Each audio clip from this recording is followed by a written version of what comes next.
In today's video, I'm going to teach you how to remove someone from Slack. If you need to take a person out of a specific Slack channel, the process is quick once you know where to look. In this walkthrough, I'll show you exactly how to do it from inside the channel settings so you can manage access cleanly and keep the right people in the right conversations. To begin, open Slack and click on the channel that the person is currently a member of. Make sure you're inside the correct channel before you continue, since removing someone this way only affects that specific channel, not the entire Slack workspace. Once the channel is open, move to the upper right area of the screen and click on the three-dot menu. This is where Slack places additional channel options and settings that aren't shown in the main chat area.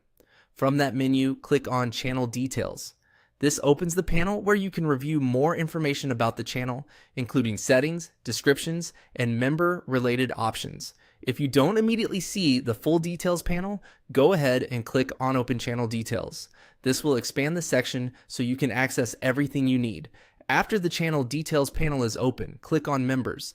This is the area where Slack lists everyone who currently has access to that channel. It's the best place to manage membership and confirm you're removing the correct person. Now find the person you want to remove and click on Remove next to their name. At this point, Slack will usually ask you to confirm the action, which helps prevent accidental changes. To finish, click Remove again to confirm. And that's it. The person will be removed from that channel. A good thing to keep in mind is that this removes them from the selected channel only. It does not deactivate their Slack account or remove them from other channels in the workspace. Also, depending on your Slack role and your workspace permissions, you may need to be a channel admin owner or have the right level of access to see the remove option.